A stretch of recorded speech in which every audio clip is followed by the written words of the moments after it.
ये हो ही रही है, गल रही है, ये बाकी है। ढक्कन देके देके इसे गलाना होगा। गरम हो रही है, थोड़ी सी काल जीरा दे रही है, काल जीरा दे दिया और नमक भी दे दिया। मुझे अंदाज होता है कितना नमक देना चाहिए कितना सब्जी में, लेकिन कभी मैं एक्यूरेट देता हूँ, कभी थोड़ी सी कम देता हूँ, ज़्यादा कभी नहीं देती हूँ।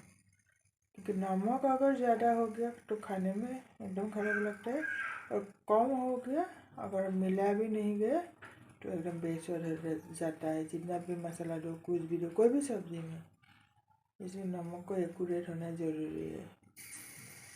तभी एक सब्ज़ी का जो अमृत होता है, नमक अमृत एक्यूरेट होना ज़रूरी है। डाल दिया हूँ कटा हुआ प्याज। प्याज बहुत ही ज़्यादा देती हूँ क्योंकि करेला का कड़वापन प्याज से घट जाता है और बहुत डिलीशियस होता है, सुस्वादु होता है।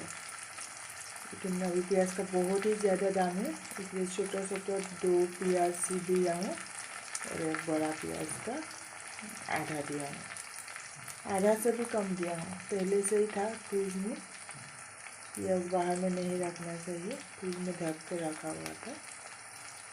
और 2 छोटा प्याज वो दिया हूँ। मुझे प्याज इसका मैं 3 गुना देती इतना सी वो में, करेला आलू में। लेकिन अभी आलू भी है, करेला थोड़ा कम है, इसलिए इतना कड़वा होने का चांसेस कम है। इसे भी फ्राई करने से कड़वापन घट जाता है, बहुत ही अच्छा लगता है। आलू करेला डाल दिया। अभी थोड़ी सी हल्दी देंगे, हल्दी ज़्यादा देना नहीं है क्योंकि हरी कलर का है ना करेला, हरी कलर में हल्दी कम यूज़ करना होता है।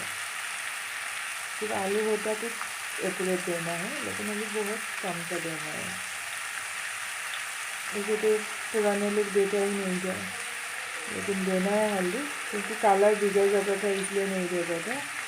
इसे कोई बात नहीं, थोड़ी सी दे देते हैं, अच्छा लगता है। तब सलावा भी लिया हूँ, डालने के बाद हल्दी भी थोड़ी दे दिए और थोड़ा सा चम्मच से सला भी लिया हूँ।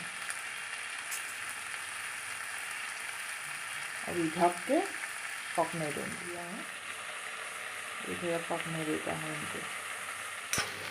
ये हो ही रही है, गल रही है, ये बाकी है।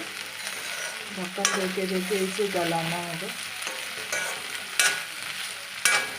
अभी आधा हो गया है,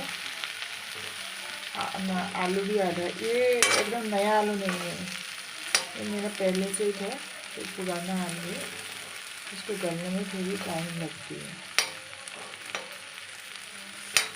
थोड़ा थोड़ा गल गया है, हो ही जाएंगे।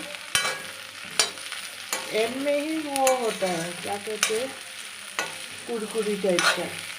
पूरा तो कुरकुरी नहीं होंगे क्योंकि आलू देके बनाए हैं, और पूरा कुरकुरी करने के लिए एकदम पूरा डीप फ्राई करना होता है, और इतना डीप फ्राई का ज़रूरत भी नहीं है।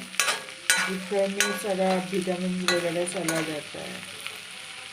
इसे पकाना है और गलाना है, बस सब्जी पे बना के खाना है।